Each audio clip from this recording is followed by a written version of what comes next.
जो लोग धर्म का गलत फायदा उठाते हैं और आम इंसान को बेवकूफ बनाते हैं और उससे पैसे ऐंठते हैं, अलग अलग चीजें करवाते हैं, उससे बचने के लिए वो फिल्म थी।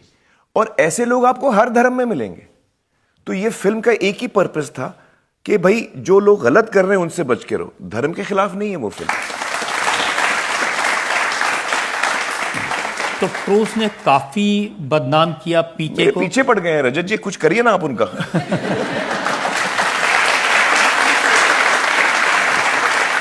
हाँ, उनको जवाब तो ऑडियंस देती है ना। बल्कि मैं ट्रोल्स को ये कहूंगा कि हिंदी फिल्म इंडस्ट्री, क्योंकि मैं बाकी इंडस्ट्री का नहीं कहूंगा, चलिए हिंदी फिल्म इंडस्ट्री में आप ढूंढ लीजिए या चलिए पूरे देश में ढूंढ लीजिए, आपको कितने ऐसे लोग होंगे जो मैंने अपने हर काम में किए है। मैंने सोशल फिल्में की हैं, मैंने सत्यमेव जयते किया है, मैं पानी फाउंडेशन कर रहा हूं। कौन ऐसा कर रहा है? मुझे एक नाम बता दीजिए, चलिए एक नाम बता दीजिए। और ये मैं 1 महीने नहीं कर रहा हूं, 2 महीने नहीं कर रहा हूं, 1 साल नहीं कर रहा हूं, शुरुआत से अभी तक मुझे 35 साल हो गए। तो मेरी जो ऑडियंस है, जो रियल ऑडियंस है मेरी, उनको बिल्कुल पता है कि आमिर क्या है। उनको कोई सफाई की जरूरत नहीं है। देखिए, ट्रोल्स कहते हैं आप लव जिहाद करते हैं। अरे बाप रे। वो कहते हैं पीके में आपने जस्टिफाई किया है कि हिंदू लड़की एक पाकिस्तानी मुसलमान के साथ शादी करे। जी जी, देखिए सबसे पहले तो मैं ये कहूंगा कि जब भी कोई लोग 2 धर्म के एक साथ आते हैं, उनके मन में प्रेम होता है, वो शादी करना चाहते हैं, हर दफा वो लव जिहाद नहीं होता। 2 अलग अलग धर्मों के लोगों का मन कभी एक हो जाता है और ये इंसानियत की बात है। हर दफा ये लव जिहाद नहीं होता। तो जब 2 मन मिलते हैं तो फिर ये चीज इंसानियत हो जाती है, धर्म के ऊपर हो जाती है। मैं आपको बताता हूं, मेरी बहन निखत, उनकी शादी हुई है संतोष हेगड़े के साथ। वो हिंदू हैं, तो इसको आप लव जिहाद कहेंगे? मेरी छोटी बहन फरत, उसकी शादी हुई है राजीव दत्ता के साथ। वो हिंदू हैं, मेरी बहन मुस्लिम है, तो उसको आप लव जिहाद कहेंगे? मेरी बेटी आयरा, अभी कुछ वक्त पहले उसकी शादी हुई है नुपुर के साथ। Love is the biggest thing on earth. वो तो ये कहते हैं कि आमिर खान की पहली वाइफ का नाम रीना, जी जी, दूसरी का नाम किरण, आने वाली का नाम गौरी।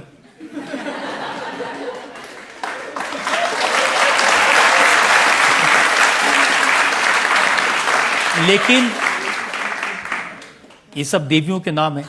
जी जी, लेकिन बच्चों के नाम जुनैद खान, इरा खान, आजाद खान। जी, ये जो मेरे बच्चों के नाम जो रखे हैं, ये मेरी बीवियों ने रखे हैं। इसमें मेरा कोई दखल अंदाज नहीं था। आप भी हस्बैंड हैं, आपको पता चल, आप मेरी बात पे सहमत होंगे कि हस्बैंड्स की चलती नहीं भाई। तो वो वाइफ तय करती है कि भाई बच्चे का नाम क्या होगा। तो रीना ने तय किया है जुनैद का नाम और आयरा का नाम। और मैं आप लोगों को बता दूं कि आयरा जो है is another name for Saraswati. Iravati सुना है आप लोगों ने? तो उसका शॉर्ट फॉर्म है Ira, but Reena wanted to pronounce it Aira. अब ये सारी रीना की चीजें हैं, इसमें मेरा कोई दखल नहीं है। तो उन्होंने कहा कि ये नाम होगा। मेनका गांधी की किताब है बुक ऑफ हिंदू नेम्स, वहां से आयरा का नाम आया है। तो आयरा का नाम जो है it's another name for Saraswati. आजाद जो किरण ने नाम रखा, वो उन्होंने इसलिए रखा क्योंकि हम मौलाना आजाद के फैमिली से हैं और उन्होंने हमारे देश के लिए, हमारी देश की आज़ादी के लिए बहुत कुर्बानियां दी हैं। बाकी देश के साथ उन्होंने भी कंधे से कंधा मिलाकर, नेहरू जी के साथ, गांधी जी के साथ, पटेल साहब के साथ, उन्होंने भी कंधे से कंधा मिलाकर हमारी आज़ादी के लिए लड़ाई लड़ी है। तो वो हमारे लिए एक इंस्पिरेशन है। तो किरण ने बोला कि हम आज़ाद का नाम, हमारे बच्चे का नाम उन पे रखते हैं। लेकिन आज़ाद मुसलमान नाम नहीं है। चंद्रशेखर आज़ाद सुना है आपने? तो वो भी तो हमारे, he was a freedom fighter. तो आज़ाद का कोई रिलीजन नहीं है, it is a neutral name. अब तो ये नाम तो मैंने रखे भी नहीं है।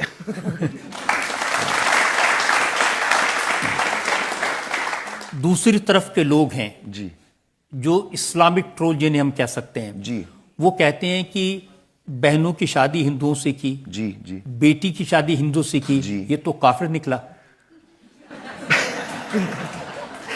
अभी देखिए चक्कर ये है कि दोनों तरफ के ट्रोल्स जो है मुझे अटैक करते हैं। वो ये कहते हैं, वो ये कहते हैं, तो दोनों को लगता है मैं गलत हूं। जब दोनों तरफ के ट्रोल्स को लगता है मैं गलत हूं, तब हम सबको समझ जाना चाहिए कि मैं सही हूं।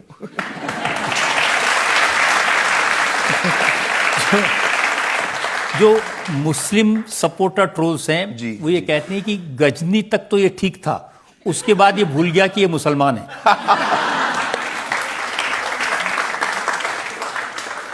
नहीं, ऐसी बात बिल्कुल नहीं है। मैं मुसलमान हूं और मुझे बड़ा गर्व है कि मुसलमान हूं। मैं हिंदुस्तानी हूं और मुझे बड़ा गर्व है कि मैं हिंदुस्तानी हूं। ये दोनों बातें अपनी जगह सही हैं। जैसे आपने सत्यमेव जयते किया, जी जी जी जी। अब वो कहते हैं इसमें सिर्फ हिंदुओं की कुरीतियां, हिंदुओं की प्रॉब्लम्स उठाई, इसमें मुसलमानों के बारे में कुछ नहीं कहा। नहीं और नहीं बहुत नहीं। पैसे कमाए उससे। अरे एक तो मैंने पैसे कमाए नहीं, मैंने गंवाए। क्योंकि अब ये अच्छा नहीं लगता है बोलना। मैं अपने, अब आप पूछ रहे हैं तो मैं बोल ही देता हूं कि मैंने वो शो करने के लिए मेरे जितने एड्स थे मैंने उनको रिक्वेस्ट किया, टर्मिनेट किया। बहुत बड़ी रकम थी। ये सब चीज़ें मैं, मतलब जो मेरी अपब्रिंगिंग है, मेरी अम्मी ने जो सिखाया, मैं ये सब बोलना बड़ा मुश्किल होता है मेरे लिए, लेकिन बहुत बड़ी रकम थी। जो रकम मुझे उस शो में काम करने के लिए मिल रही थी, उससे कुछ 6-7 गुना बड़ी रकम थी जो मैंने गंवाई है। मैं मजाक नहीं कर रहा हूं ये। और मेरे जो आसपास के जो मेरी टीम है वो बहुत नाखुश थी मुझसे कि आप अपना नुकसान करा रहे हैं। एक तो आप फिल्में नहीं करते, ऊपर से आप शो कर रहे हो जो मतलब गेम शो नहीं है, आप सोशल मैसेजेस का शो कर रहे हो, ऊपर से आप अपने पैसे गंवा रहे हो, आप अपने पैसे लगा रहे हो, तो ये आप गलत कर रहे हो। खैर ये अलग बात है, लेकिन मैं अब शो की बात करता हूं। शो पे हमने समाज की विषयों पे हमने रोशनी डालने की कोशिश की है। हमने खुद समझने की कोशिश की है कि हमारे समाज में क्या क्या तकलीफें हम सामना करते हैं। आप हिंदू होंगे या मुसलमान होंगे, वो दोनों चीजें आप, हम तो एक ही देश में रहते हैं, हम एक ही समाज में रहते हैं। तो जो चीजें समाज में हमें तकलीफ देती हैं, तो वो हिंदुओं को भी देती हैं, मुसलमानों को भी देती हैं, सिख को भी, ईसाई को भी, सबको वो तकलीफें होती हैं। तो उस शो में बल्कि मेरे ज़्यादातर टॉपिक्स थे, I think on women's issues काफ़ी टॉपिक्स थे। तो वो तो दोनों मजहब के विमेंस में वही इश्यूज हैं। आप डोमेस्टिक वायलेंस ले लीजिए, ये सारी चीज़। तो उस शो में तो ऐसा बिल्कुल धार्मिक तो बिल्कुल नहीं था। हाँ, अब ये तो लोग सोचेंगे कि ये कैसा आदमी है कि ये अच्छी भली। अच्छा, मुझे अच्छा याद आया, आपने देखिए सॉरी, आपने वो फिल्म देखी है सीक्रेट सुपरस्टार? वो उनका मजहब क्या है फिल्म में, जरा बताइए मुझे। तो मैं क्या कह रहा हूं फिर? ऐसा कुछ नहीं है। हम कहानियां बनाते हैं और हम सामाजिक टॉपिक्स पे मैं एक्चुअली कहानी बताता हूं। मेरे ज्यादातर हर फिल्म ऐसी नहीं है, ज्यादातर मेरी फिल्में सोशल थीम्स पे होती हैं।